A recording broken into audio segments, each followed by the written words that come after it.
안녕하십니까? 전 올해 58살이 된 주부이고 동갑내기 남편과 슬아의 예쁜 딸아이 둘을 기르고 있어요. 이젠 하나로 줄었지만 말이죠. 지금으로부터 3년 전 어느 여름날 저희 가족에게 청천벽력과도 같은 소식이 하나 들려오게 되었어요. 아직도 그날이 눈에 선하고 잊혀지지가 않네요. 그날 새벽에 일을 마치고 지친 채로 돌아올 큰딸을 맞이하기 위해 저와 남편은 깜짝 선물까지 준비하고 기다리고 있었습니다.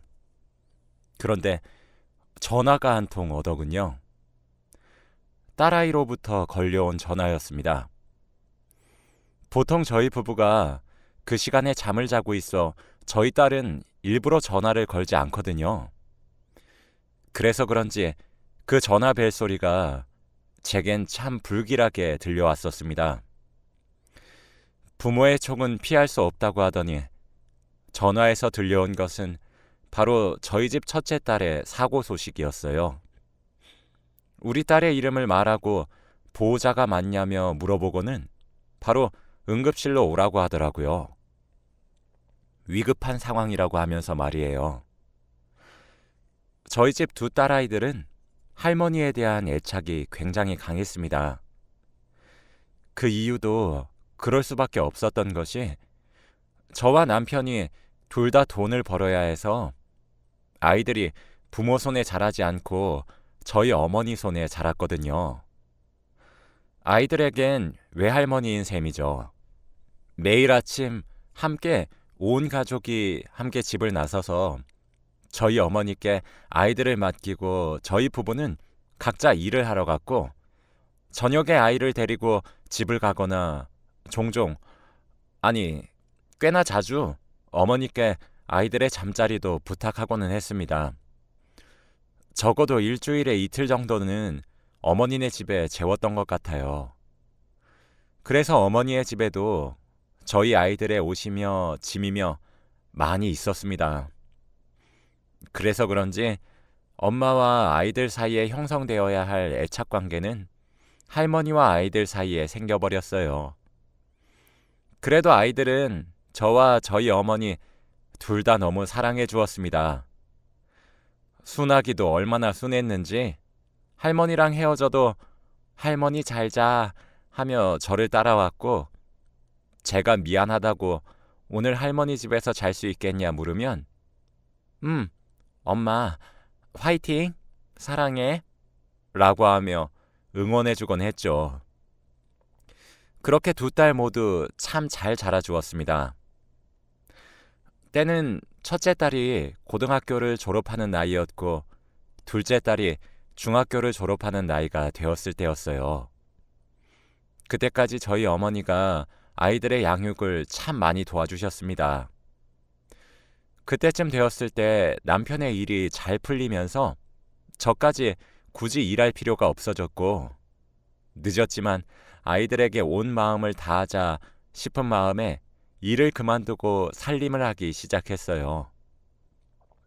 그때까지 어머니는 근 20년을 가까이 사시면서 옆에서 많이 도와주셨습니다. 저도 저희 어머니도 젊었던 나이부터 돈을 벌어야 해서 오붓한 시간을 보내본 적이 없었어요. 그래서 늙었지만 그때부터라도 효도나 해야겠다 다짐했었습니다. 비극은 쥐도 새도 모르게 찾아온다더니 일을 그만두고 반년도 채 되지 않아 어머니는 갑자기 찾아온 급성 심근경색으로 손도 써보지 못하고 그만 돌아가시고 말았어요.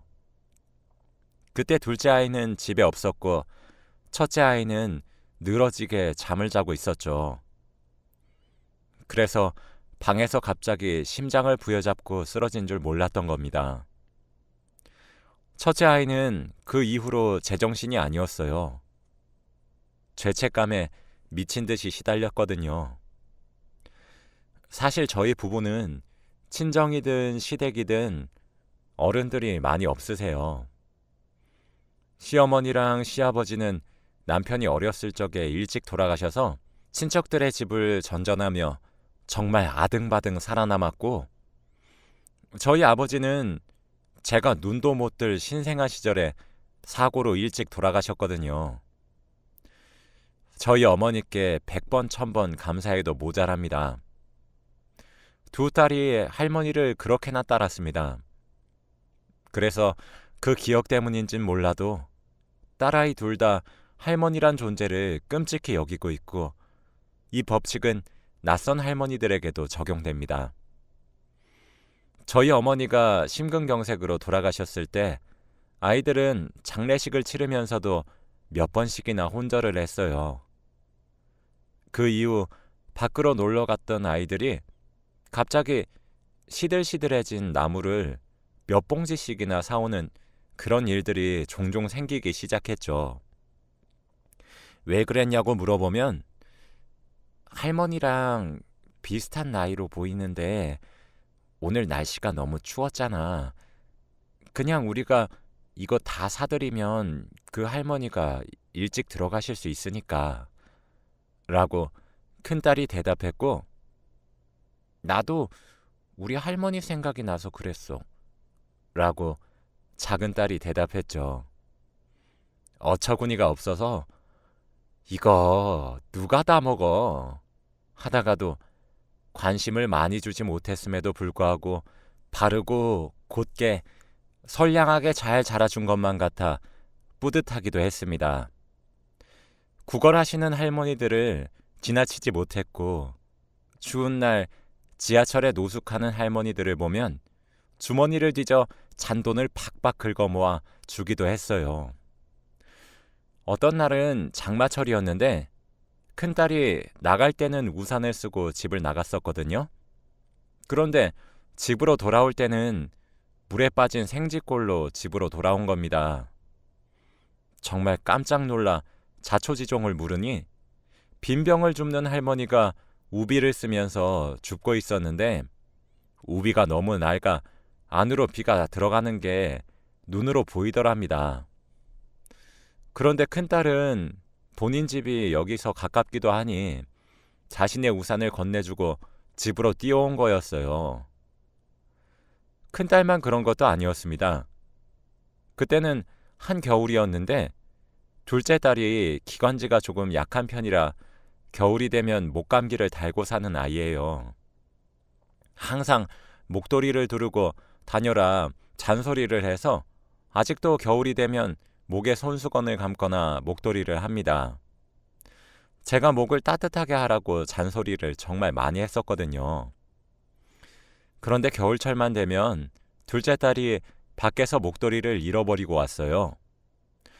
처음엔 정말 잃어버린 줄 알고 별말 없이 새로 사줬었는데 알고 보니 밖에서 추운 날씨에 덜덜 떨고 구걸하는 할머니들에게 둘러주고 왔다고 하더라고요. 그러면서 제게 말해요. 엄마도 알잖아. 사람이 목만 따뜻해도 체온이 오르는 거. 그렇게 덜덜 떨고 있는데 난 별로 안 추워서 그래서 준 거야. 하더라고요. 두 딸은 그렇게 착하고 바르게 자랐습니다. 항상 봉사를 했고 어른들에게 친절을 베풀어 동네 사람들에게 칭찬도 많이 받았고 제 자랑들이었습니다. 그리고 그 정도로 제 할머니를 특히나 아꼈었던 아이들이에요. 특히 둘째보다 첫째가 함께한 시간이 더 길어 더 애틋하고 죄책감까지 느껴왔기 때문에 더욱 약합니다. 아마 그날도 그래서였을 겁니다. 큰딸은 자신의 꿈은 구급대원이 되고 싶다고 말을 하던 아이였어요. 아이가 그런 꿈을 가지게 된 이유도 돌아가신 저희 어머니 때문이었거든요. 큰딸은 아직도 그날의 죄책감을 많이 가지고 있습니다. 자신이 그날 잠에 들지 않았다면, 응급처치를 할 수 있었다면 하는 그런 생각이요. 그래서 미래의 훌륭한 구급대원이 되어서 적어도 자신의 할머니처럼 죽음의 위기에 처한 사람들 중 몇 명이라도 살리겠다며 최대한 많은 사람들을 살리고 싶다는 포부를 가지고 있는 아이였어요. 그리고 또 하나의 꿈이 있었습니다. 20대가 되고 자신이 번 돈을 사용해 유럽으로 여행을 길게 갔다 오는 것이었죠. 그래서 큰딸은 패스트푸드점에서 야간으로 아르바이트를 하고 있었습니다. 저녁 7시 정도부터 새벽 3시 정도까지 일을 했어요. 그날도 다른 날들과 다를 바 없이 열심히 일을 했을 거예요. 그리고 퇴근을 하고 집으로 돌아오는 길이었을 겁니다. 전 그날에 일어났었던 사고 당시의 영상을 보게 되었습니다. 영상 속에서는 어떤 할머니께서 폐지를 주우시고 계셨더군요. 제 딸들은 매사가 그랬어요. 그런 어르신들을 쉽게 지나치지 못하는 성정을 가지고 있었죠. 그래서 그런지 그날도 큰딸은 그 할머니를 보자마자 바로 뛰어가서 폐지가 담긴 수레의 앞부분을 자신이 끌고 뒷부분은 할머니가 밀고 그러더군요. 그렇게 언덕으로 올라 골목길을 벗어나려던 그때 갑자기 어느 트럭이 한 대 갑작스럽게 나타났고 곧이어 끔찍한 사고가 일어나게 되었습니다. 큰 딸의 몸은 정말 종이장처럼 휙 날아올라 다시 땅속으로 처박혔어요. 할머니는 놀란 심장을 부여잡으며 제 딸에게 다가왔고 자동차 주인은 다급히 어디론가 연락을 하더라고요. 아마 119였던 것 같습니다. 그렇게 딸은 응급실로 실려왔지만 결국 뇌사 판정을 받게 되었어요. 침대 위에서 축 처진 채로 미동 하나 없이 누워있는 자식을 바라볼 수밖에 없었던 부모의 심정은 겪어보지 않은 사람이 아닌 이상 제대로 이해하지 못할 거라고 저는 장담합니다. 그 광경을 저는 참아보지 못하겠더라고요. 제발 살아만 있어달라. 그렇게 빌었는데 살아있지도 죽지도 않은 상태가 되어버렸잖아요. 솔직히 트럭 기사가 너무 미웠고 폐지 수레를 끄는 할머니도 미웠습니다. 할머니만 돕지 않았더라면, 트럭이 과속을 하지 않았더라면, 하물며 주위를 잘 살피기라도 했다면 상황은 달라졌을 테니까요. 왜 하필 우리 딸이냐 하고 원망도 했어요. 남들 돕는 것이 나쁘다는 건 아니지만 왜 자기 자신을 챙기지 않고 먼저 가려고 하는지, 부모 가슴에 대못은 왜 박는 건지, 얼마나 한이 맺히던지. 하지만 할머니는 죄가 없잖아요. 제 딸이 돕고 싶어서 도왔던 거니까요. 결국 모든 화살이 트럭을 운전했던 기사님께 돌아갔습니다. 기사님은 죄송하다며 울면서 저희 가족에게 사죄를 하셨어요. 기사님과 합의하진 않았어요. 사고 조사 결과 트럭의 과속이 원인이었던 사실이 밝혀졌거든요. 늦은 시간이기도 했고 사람이 잘 다니지 않는다 치더라도 그렇게 운전을 험악하게 하는 사람은 없어져야 된다고 생각했거든요. 그리고 저희는 몰랐는데 딸아이는 할머니가 돌아가셨을 적에 할머니를 떠나보내며 장기기증 서약을 했더라고요. 저는 억장이 무너지는 줄 알았습니다. 딸아이가 뇌사 판정을 받은 것도 믿기지가 않았는데 엄마였던 저로서는 장기기증까지 동의할 수 없었습니다. 저희 딸아이가 왜 죽어서까지도 남들에게 희생을 해야 하는지, 그리고 장기기증을 하면 정육점에서 고기 다루듯 눈도 꺼내고 장기도 꺼내고 그런다는데 남들에게 배려만 하고 살다간 딸아이가 왜 죽어서까지 그런 취급을 당해야만 하는지 납득도 되지 않았고 이해하고 싶지도 않았습니다. 그리고 무엇보다 뇌사자라고 해도 숨은 쉬고 살아있잖아요. 장기 기증이란 것을 알고 보니 뇌사자가 그 과정을 통해 숨이 끊어지는 거라고 하더라고요. 어떻게 엄마가 된 사람이 자기 자식 숨통을 끊으란 말에 동의할 수 있겠나요? 그런데 둘째 딸이 그렇게 울부짖고 있는 제 손을 잡으며 말하더라고요. 언니가 원하는 거였다고. 그게 맞는 거라고요. 제 남편도 저를 안아주며 말을 했습니다. 이러는 게 우리 딸다운 것 아니겠냐고. 딸의 유지를 존중해 주자고. 그게 바로 딸이 원하는 거라고 말이에요.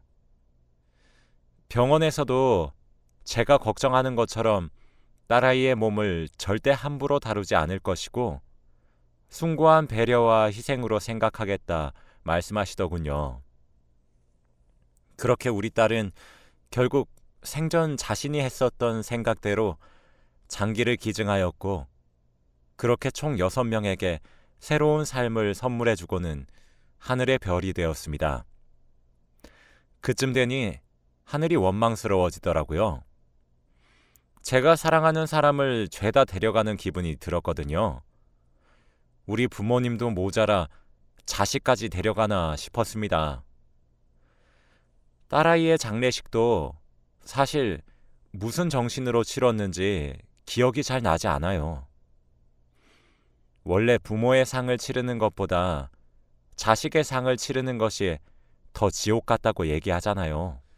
저와 남편은 상주도 제대로 서지 못했습니다. 장례식 내내 넋이 나가 있었던 것 같아요. 하나 남은 둘째 딸이 모든 것을 정리해야 했습니다. 그 어린 나이에 말이죠. 지금 생각해도 참 미안하네요. 저와 남편은 그 이후로도 한참의 시간 동안 눈물로 나를 지새우고 슬픈 나날들을 보냈습니다. 사실 저희 집에는 새 자전거가 하나 있어요. 꽤 비싼 돈을 주고 구입했죠. 그 자전거를 산 이유는 이젠 볼 수 없는 큰딸을 위해 저희 부부가 돈을 모아 산 선물이었습니다. 큰딸은 매번 알바를 끝나고 돌아오는 길이 골목길이라 무섭기도 하고 하루 종일 서서 일을 하다가 오는 건데 자전거 사주면 자기가 빨리 집에 돌아오지 않겠냐고 하면서 조르고는 했어요. 저희 집 사정이 그리 여유롭진 않아 저희도 생활비를 쪼개 돈을 모아야 했지요. 첫째 딸이 사고를 당했던 그날 저희 부부는 큰딸의 귀가를 기다리고 있었습니다. 잠을 자지 않고 말이에요. 왜냐하면 그날이 바로 저희가 큰딸을 위해 자전거를 새로 장만했던 날이기 때문이거든요. 자전거를 하루라도 빨리 선물해 주었음 사고가 나지 않았을까요? 남편과 저는 자전거가 세워져 있는 베란다를 볼 때마다 눈물을 지었습니다. 사실 그때 남겨진 딸아이를 제대로 챙겨주지 못했던 것은 조금 후회가 되네요. 그래도 둘째 딸은 씩씩하게 혼자 이겨내 주었던 것 같아요. 사실 우리보다 대견해요. 나이 터울은 3살 정도 났지만 쌍둥이처럼 자라왔던 자매였기 때문에 자신의 반쪽을 잃어버린 듯한 느낌이 들었을 텐데 오늘은 저희 딸이 숨을 거둔 지 꼭 3년이 되는 날입니다. 3년의 시간을 보내면서 저도 남편도 그날의 슬픔을 완벽히 잊지는 못했지만 이젠 앞으로의 나날을 보내며 살 수 있을 정도로 슬픔을 극복하긴 했어요. 둘째 딸 덕분이기도 합니다. 둘째 딸은 그 이후로 열심히 공부를 하기 시작했어요. 자신의 전공과 다른 곳으로 대학 편입을 하면서 말이죠. 저희 둘째 딸의 직업이 무엇인지 아시나요? 바로 첫째 딸이 되고 싶어 했던 구급대원이 되었습니다. 사실 저희 부부는 둘째 딸도 슬프겠지만 부모만큼 슬프겠나 하는 생각을 가지고 있었어요. 그런데 우리 둘째 딸은 자신만의 방법으로 자신의 언니를 기리고 있었더라고요. 둘째 딸이 언니의 꿈이었던 구급대원이 된 이유는 간단했습니다. 자신도 언니의 숭고한 희생정신을 담고 싶고 언니가 못다 이룬 꿈을 자신이 대신 이뤄주고 싶다는 이유뿐이었어요. 둘째 딸의 원래 꿈은 소방관이었거든요. 그래서 첫째와 둘째가 동생인 너는 불을 꺼서 사람을 구해내면 언니인 내가 응급처치도 잘하고 병원으로 재빠르게 이송해서 꼭 살려낼게. 우리 같은 곳에서 근무하면 정말 좋겠다. 우린 정말 내노라는 파트너가 될지도 몰라. 하며 종종 말하곤 했었습니다. 불을 끄는 꿈을 포기한 이유는 저희 때문이었어요.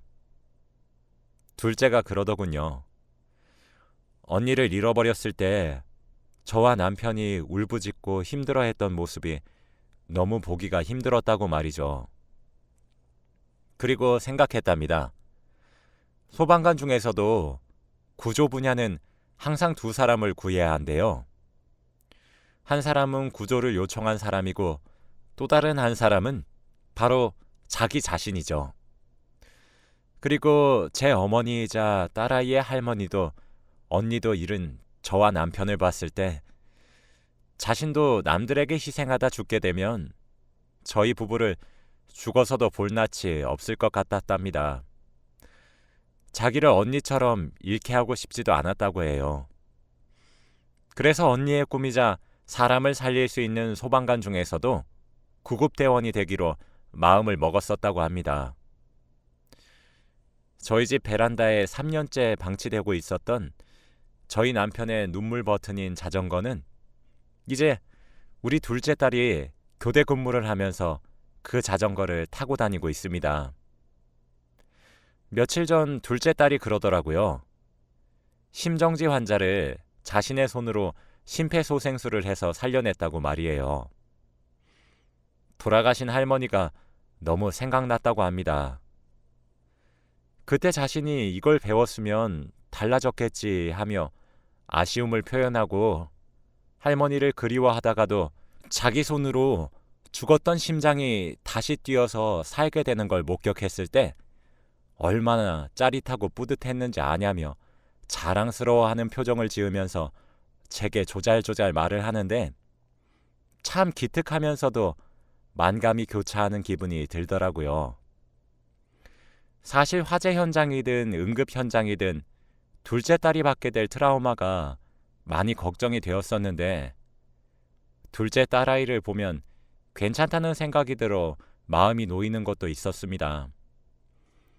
큰딸을 잃어버리고 항상 둘째 딸에게 입에 침이 마르도록 말을 했어요. 어딜 가든 네 몸 먼저 챙겨달라고 말이에요. 이기적인 발언이라고 들리실진 모르겠지만 전 세상 그 누구보다 남겨진 우리 딸이 제일 소중하거든요. 그럴 때마다 당연하지. 엄마, 나 믿고 있지? 라며 환하게 딸이 웃어주었습니다. 첫째도 둘째도 딸내미 둘 모두 제 손을 많이 타지도 않았는데 누굴 닮아서 어쩜 저리 항상 기특하고 예쁘게 자랄 수 있었던 건지 감동적이더라고요. 그런 딸을 보면서 저도 일상으로 점점 돌아오려고 노력하고 있어요. 아이를 잃은 이후 제 삶은 피폐해질 대로 피폐해졌었는데 남은 아이를 위해서라도 제가 일어서야 될 것 같습니다. 그래서 저희는 다음 달에 이사를 가요. 지금 살고 있는 집엔 우리 큰딸의 흔적이 너무 많이 남아있어서 제가 슬픔을 극복하지 못하고 있거든요. 물론 큰딸을 잊겠다는 이야기가 아닙니다. 그저 가슴에 묻어두고자 해요. 항상 그리울 것이고 죽을 때까지 우리 딸이 생각나겠지만 말이죠. 제 이야기를 들어주셔서 감사합니다. 익명으로 이렇게 넋두리를 하고 나니 가슴이 한결 가벼워지는 것 같아요. 오늘도 다들 행복한 하루 되시길 바래요.